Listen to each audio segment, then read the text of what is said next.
राधे राधे मेरे प्रिय साथियों, आप सभी लोग जानते हैं कि देवउठनी एकादशी के दिन सभी लोग अपने घरों में तुलसी विवाह कराते हैं और सभी लोगों के मन में ये प्रश्न रहता है कि हमें सबसे सरल तुलसी विवाह की पूजा विधि मालूम हो जाए, जिससे कि हम अपने घर में रहकर तुलसी विवाह आसान विधि से कर सकें। और साथियों, इस बार देवउठनी एकादशी को लेकर भी लोगों के मन में कंफ्यूजन है, तो वह भी दूर हो जाएगा। और साथ ही में आपके घर में अगर तुलसी जी नहीं है या शालिग्राम जी नहीं है तो कैसे आप तुलसी विवाह करेंगे, सारी अद्भुत जानकारी आपको इस वीडियो में हम देने वाले हैं। साथियों, सबसे पहले इस बार देवउठनी एकादशी 1 नवंबर 2025 के दिन मानी जाएगी, क्योंकि इसी दिन के समय में प्रदोष काल और रात्रि का समय आ रहा है और तुलसी विवाह हमेशा शाम के समय प्रदोष काल में ही किया जाता है।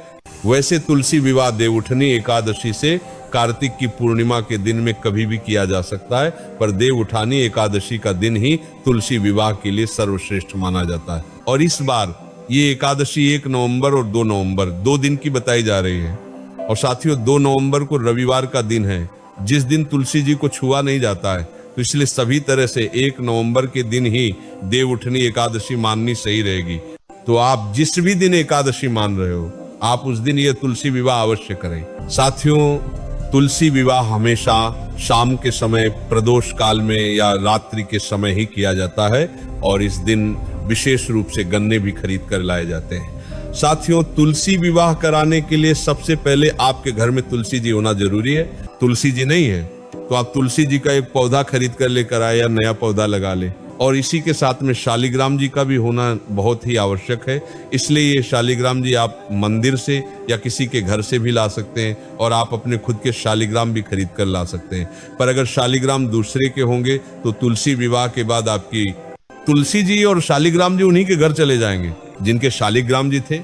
साथियों, इसी के साथ में अगर शालिग्राम ना भी हो तो आप उनकी जगह पर भगवान विष्णु जी की कोई भी फोटो या तस्वीर तुलसी जी के पास में रखकर ये तुलसी विवाह करा सकते हैं। साथियों, अब सबसे पहले आप अपने घर में जहां पर तुलसी विवाह करने वाले हैं उस जगह को अच्छे से साफ कर ले, पोछा लगा ले। फिर आप उस जगह पर आटे और हल्दी से एक स्वास्तिक बना ले और उसके ऊपर एक पाटा रखकर पीला कपड़ा पाटे के ऊपर बिछा ले। साथियों, यहाँ पर एक प्रश्न और आता है कि तुलसी विवाह करने के लिए क्या हमें व्रत रखना पड़ता है? तो ऐसा नहीं है।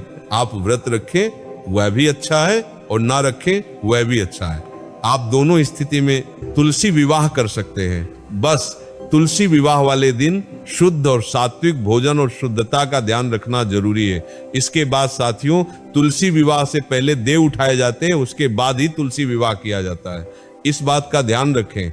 इस दिन आप शाम होने से पहले तुलसी विवाह की सारी पूजा सामग्री और तैयारी पहले से करके रखें। इसी के साथ में इस दिन माताएं बहनें 16 श्रृंगार करें और पूरा परिवार इस पूजा में साथ होना भी जरूरी है। साथियों, ये पूजा आप अपने घर की छत पर या आंगन में या भगवान के पास में कहीं पर भी कर सकते हैं। बस ध्यान रखें कि जब आप पूजा करने बैठे तो आपका मुंह पूर्व या उत्तर दिशा की तरफ होना चाहिए। साथियों, अब आप अपने पाटे के ऊपर तुलसी जी और शालिग्राम जी या भगवान विष्णु जी की फोटो विराजित कर ले और फोटो के नीचे आप कुछ तिल के दाने जरूर रख ले। और एकादशी वाले दिन चावल का वैसे प्रयोग नहीं किया जाता है, पर भगवान के कार्यों में आप चावल का प्रयोग बैसाखी प्रयोग जहां तक है कर सकते हैं, बाकी आपकी मर्जी है। साथियों, ये तुलसी विवाह कुंवारी लड़कियां, सुहागन स्त्रियां सभी कर सकते हैं, इसमें कोई परेशानी नहीं है। साथियों, अब आप पाटे के ऊपर ही कलश की स्थापना कर लें।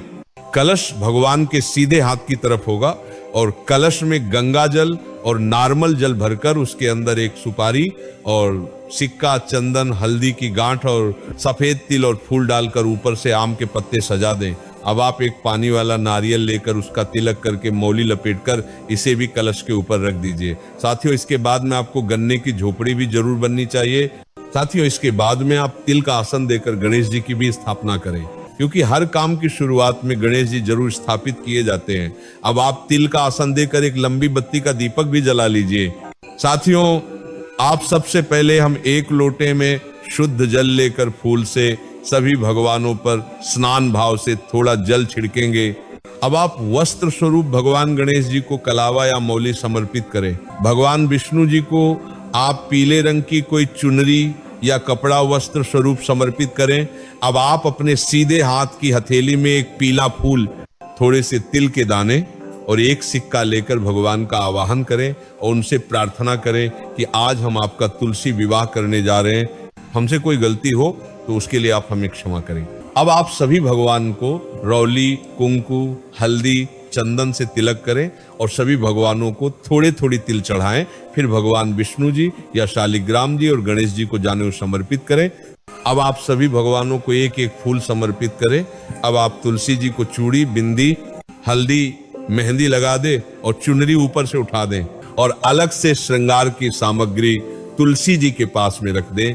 साथियों, अब गठबंधन के लिए तुलसी जी के लिए एक साड़ी और भगवान विष्णु जी या शालिग्राम जी के लिए पीला कपड़ा तैयार करके उनको पहना दें। गठबंधन के लिए आप एक सुपारी और सिक्का पीले कपड़े में बांधकर ही गठबंधन करें।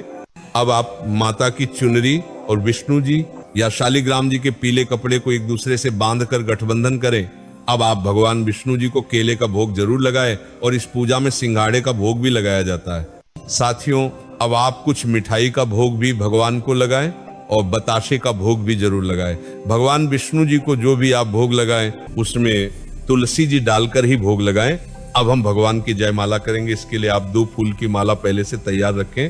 तो सबसे पहले आप भगवान विष्णु जी या शालिग्राम जी को एक माला स्पर्श कराकर तुलसी जी को पहना दें और दूसरी माला तुलसी जी को स्पर्श कराकर भगवान विष्णु जी या शालिग्राम जी को पहना दें। साथियों, इस विवाह को करने से हमें पूरा कन्यादान का ही फल मिलता है। इसी के साथ में भगवान गणेश जी को दूर्वा भी जरूर चढ़ाएं। अब आप धूप बत्ती या अगरबत्ती जलाकर भगवान को धूप दीप दे दें। इसके बाद साथियों, अगर आप हवन करना चाहते हैं तो कनड़ा को जलाकर घी की 5 आहुति दे दीजिएगा। हवन हो जाने के बाद आप थोड़ा सा जल हवन के आसपास छिड़क दे। साथियों, अब हमें सिंदूर दान करेंगे। इसके लिए सबसे पहले सिंदूर की डिब्बी लेकर और एक सिक्का लेकर उसमें सिंदूर लेकर भगवान विष्णु जी से छुआकर 5 बार तुलसी जी को सिंदूर चढ़ा दें।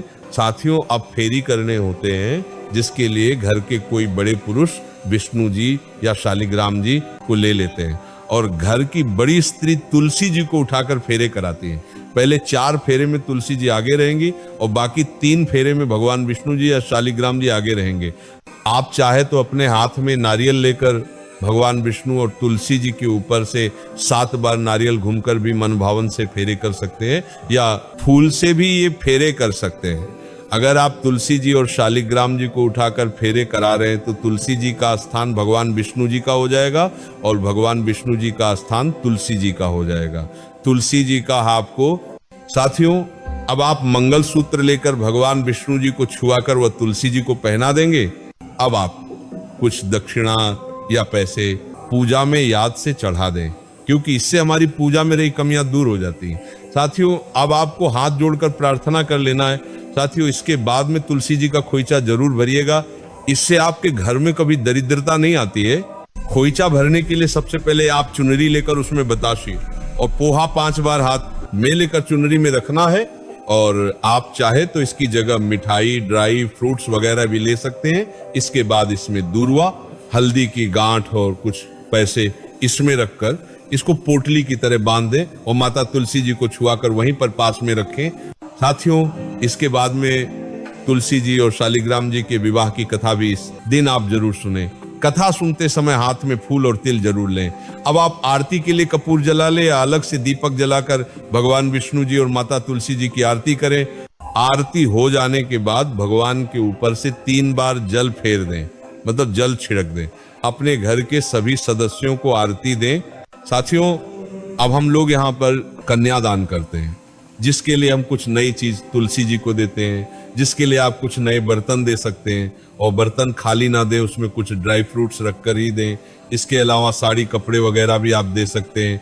साथियों, इसी के साथ में आप इस दिन गन्ने की झोपड़ी भी इस दिन पूजा स्थल पर जरूर बनाएं और गन्ने को प्रसाद रूप में आप खा भी सकते हैं। साथियों, इसी के साथ में पूजा की कोई भी सामग्री आपको पूजा के बाद न उठाना है और न छूना है।